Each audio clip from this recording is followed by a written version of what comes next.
कल करे सो आज कर, आज करे सो अब, पल में परलय होएगा, बहुरी करेगी कब। এই শাৰীকেইটা তোমালোকৰ অকণমান চিনাকি নিচিনা লাগিছে নিশ্চয়। প্ৰায়ে আমাৰ যিকোনো কথাতে এই কথাটো কোৱা হয় যে কাল কৰে সো আজ কৰে সো আব। কিমান সুন্দৰ ভাষা। তাৰমানে কি কোৱা হৈছে, কি কেতিয়া কওঁ, যেতিয়া কওঁ যে কাইলৈলৈ কোনো কাম পেলাই নথবা, কাইলৈ বুলি ভবা কামটো আজিয়েই কৰা, এতিয়াই কৰা। কাৰণ কেতিয়া কি ঘটনা ঘটে, কেতিয়া কি দুৰ্ঘটনা হয়, কেতিয়া কেতিয়া প্ৰলয় আহে, কোনেও ক'ব নোৱাৰে। গতিকে কেতিয়াও পিছলৈ বুলি কাম পাছি থ'ব নালাগে। কিমান সুন্দৰ অভিব্যক্তি নহয়নে বাৰু? এই কবিতাটো বা এই শাৰীকেইটা লিখিছে কোনে জানানে? তেখেত হৈছে সন্ত কবীৰ দাস। তেখেত হিন্দী সাহিত্যৰ ভক্তি যুগৰ অন্যতম এজন শ্ৰেষ্ঠ কবি, যাৰ বাণীয়ে আজিও আমাৰ জীৱনৰ পথত আগবাঢ়ি যাবলৈ আমাক প্ৰেৰণা দিয়ে। তোমালোকৰ হিন্দী পাঠৰ আজি এই মহান কবিজনৰ বিষয়ে আমি কিছু কথা আলোচনা কৰিম। দশম শ্ৰেণীৰ ছাত্ৰ ছাত্ৰীসকলৰ কাৰণে কবিতা, তেখেতৰ দ্বাৰা ৰচিত কবিতা এটি তোমালোকৰ পাঠত দিয়া হৈছে, তোমালোকৰ পাঠ্যপুথিত আছে। কবিতাটিৰ নাম হৈছে সাক্ষী। আৰু এই কবিতাটোতো আমি পাম তেখেতৰ আদৰ্শ, তেখেতৰ বিশ্বাস, তেখেতৰ ভক্তি। কবিতাটিলৈ যোৱাৰ আগতে আমি সন্ত কবীৰ দাসৰ বিষয়ে কিছু কথা জানি ল'ব লাগিব। তোমালোকৰ কিতাপতে তেখেতৰ বিষয়ে যথেষ্টখিনি সমল দিয়া হৈছে। তথাপিতো তোমালোকে জানিব লগা কথা, পিছলৈ যদি আগলৈ তোমালোকে হিন্দী ভাষাটো লোৱা তেতিয়াহ'লে আৰু বহু কথা জানিব পাৰিবা। কিন্তু এতিয়া তোমালোকে তেখেতৰ বিষয়ে যদি ক'বলৈ যাওঁ, মই প্ৰথমতেই ক'ব লাগিব যে তেখেত আছিলে হিন্দী সাহিত্যৰ ভক্তি যুগৰ এক অন্যতম শ্ৰেষ্ঠ কবি। তেখেতে যিবিলাক ৰচনা কৰিছিলে, যিসমূহ কাব্য তেখেতে লিখিছিলে, সেই কাব্যসমূহৰ ভাষা ইমান সহজ সৰল আৰু বোধগম্য আছিল যে সাধাৰণ মানুহেও তেখেতৰ কবিতা পঢ়িছিল, বুজি পাইছিল আৰু জীৱনত আগবাঢ়ি যাবলৈ অনুপ্ৰেৰণা পাইছিল। আৰু সেইকাৰণে তেখেতৰ কবিতাসমূহ অকল সেই সময়তে নহয়, বৰ্তমান সময়তো যথেষ্ট জনপ্ৰিয় হৈ আছে। তেখেতৰ লোকপ্ৰিয়তা ইমানেই বেছি যে সেই লোকপ্ৰিয়তা অনুধাৱন কৰি আমাৰ মহাপুৰুষ শংকৰদেৱেও কীৰ্তন ঘোষাত তেখেতৰ বিষয়ে লিখি থৈ গৈছে। কীৰ্তন ঘোষাৰ তেখেতে লিখিছে, উৰেখা বনাৰসী থাৱে থাৱে, কবীৰ গীত সৃষ্ট হবে গাৱে। যথেষ্ট এটা তাৎপৰ্যপূৰ্ণ ঘটনা। কাৰণ সুদূৰ কাশীৰ এজন কবিৰ বিষয়ে মহাপুৰুষজনাই অসম ভূমিত কীৰ্তন ঘোষাৰ নিচিনা এখন পুথিত লিখি থৈ গৈছে। আৰু এই কথাষাৰি তেখেতে কবীৰ দাসৰ জনপ্ৰিয়তা অনুধাৱন কৰিয়েই লিখিছিলে।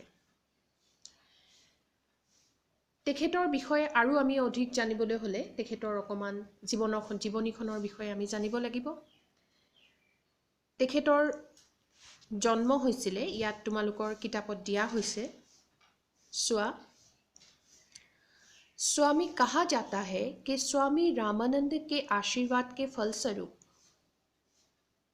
सन 1398 में काशी में एक विधवा ब्राह्मणी के गर्भ से आपका जन्म हुआ। তেখেতৰ জন্ম হৈছিলে এগৰাকী বিধৱা মাতৃৰ গৰ্ভত স্বামী ৰামানন্দজীৰ আশীৰ্বাদত। আৰু তেতিয়া কি হ'ল, যেতিয়া তেখেতে বিধৱা মাতৃৰ গৰ্ভত পৰা জন্ম ল'লে, लोक लज्जा के कारण जन्म के तुरंत बाद माँ ने इस दिव्य बच्चे को लहरतारा नामक स्थान के एक तालाब के किनारे छोड़ दिया था। লোকলজ্জাৰ ভয়ত তেখেতৰ মাতৃয়ে তেখেতক ত্যাগ কৰিছিলে। লহেৰতাৰা নামৰ ঠাইখনৰ এটা পুখুৰীৰ পাৰত তেখেতৰ মাতৃয়ে তেখেতক এৰি থৈ গুচি গৈছিলে। वहां से गुजरते हुए नीरू और नीमा नामक मुसलमान जुलाहे दंपति को वो बालक मिला। खुदा का आशीर्वाद समझकर उन्होंने उस दिव्य बालक को गोद में उठा लिया। नीरू और नीमा नाমৰ শিপিনী তেওঁলোকে কাপোৰ বৈছিলে মুছলমান এক দম্পতীয়ে তেওঁক দেখিলে আৰু ভগৱানৰ আশীৰ্বাদ বুলি ভাবি তেওঁক তুলি তালি ডাঙৰ দীঘল কৰিলে তেওঁলোকে সেই তেওঁৰ নাম লিখিলে কবীৰ कबीर शब्द का अर्थ है बड़ा महान श्रेष्ठ आगे चलकर कबीरदास जी सचमुच बड़े संत श्रेष्ठ भक्त और महान कवि बने कबीৰৰ নামৰ অৰ্থ আছিলে মহান বা শ্ৰেষ্ঠ এইটো তোমালোকৰ পৰীক্ষাত আহে প্ৰায় কবীৰৰ নামৰ অৰ্থ আৰু তেওঁলোকে ৰখা নামৰ মৰ্যাদা ৰাখি ভৱিষ্যতলৈ এইজন বালকে গৈ এজন মহান কবি আৰু শ্ৰেষ্ঠ ভক্ত হয় আৰু তেওঁই কবীৰ দাস হিচাপে সমাজত নাম পায় सन 1598 में मगहर नामक स्थान में आपका देहावसान हुआ তেখেতৰ দেহাৱসান 1518 চনত মগহৰ নামৰ জেগাত তেখেতৰ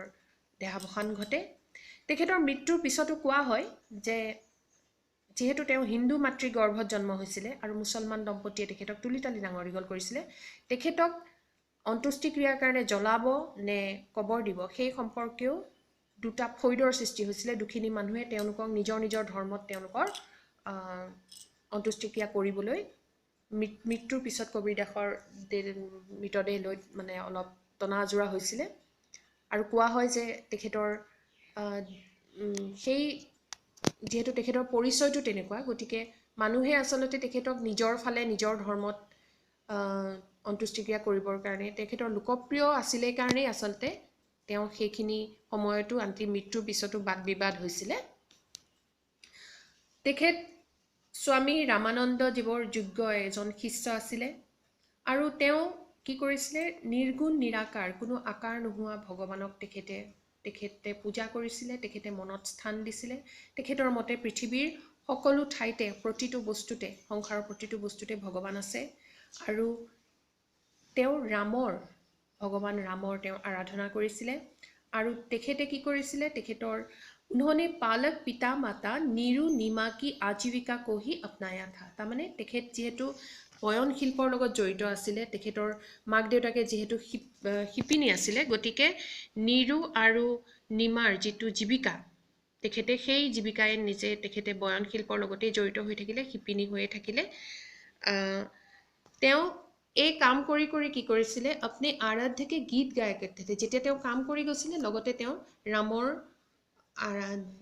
ৰামৰ বিষয়ে বা ৰামৰ গুণগান কৰি তেখেতে বহুত গান গাইছিলে আৰু বহুত জেগা তেখেতে ঘূৰি ফুৰিছিলে अपने काम काज के सिलसिले में घूमते फिरते थे वे लोगों को तरह तरह के उपदेश देते थे परवर्ती समय में शिष्यों ने उनकी अमृतोपम वाणियों को लिखित रूप प्रदान किया আৰু তেখেতে মুখেৰে গাই গৈছিলে মুখৰ এই গানবিলাক যে তেখেতৰ শিষ্যসকলে পৰৱৰ্তী সময়ত কি কৰিলে লিখিত ৰূপত লিখি উলিয়ালে আৰু তেখেতৰ ৰচনাবিলাকক महात्मा कबीरदास के रचनाएं बीजक नाम से प्रसिद्ध हुई তেখেতৰ ৰচনাৱলীসমূহক बीजक নাম দিয়া হ'ল আৰু এইটো এটা খুব দৰকাৰী প্ৰশ্ন পৰীক্ষাত আহে এই बीजকৰ তিনটা ভাগ আছে সাখী শবদ আৰু ৰমেনী সাখী শবদ আৰু ৰমেনী আছে बीजকৰে ভাগ গতিকে তেখেতৰ বিষয়ে আৰু কিছুমান আমি তেখেতৰ ৰচনাৰ বিষয়ে আৰু কিছুমান আমি পৰৱৰ্তী শ্ৰেণীত আলোচনা কৰিম আজি মই তোমালোকক ইমানতে আজিৰ পাঠ সামৰিছো ইয়াৰ পৰৱৰ্তী পাঠত তেখেতৰ ৰচনাৱলী আৰু সাক্ষী কবিতাটো সম্পৰ্কে অলপ কথা আলোচনা কৰিম আশা কৰো তোমালোকে আজিৰ পাঠটি বুজি পাইছা আৰু যদি কিবা অসুবিধা পাইছা তেতিয়া হলে তোমালোকে নিশ্চয় মোক কমেন্ট বক্সত মেছেজ কৰি জনাবা মই যিমান পাৰো সিমান তোমালোকৰ যিখিনি তোমালোকে অসুবিধা পাইছা সেই অসুবিধাসমূহ দূৰ কৰিবলৈ চেষ্টা কৰিম গতিকে আজিৰ পাঠ ইমানতে সামৰিছো ধন্যবাদ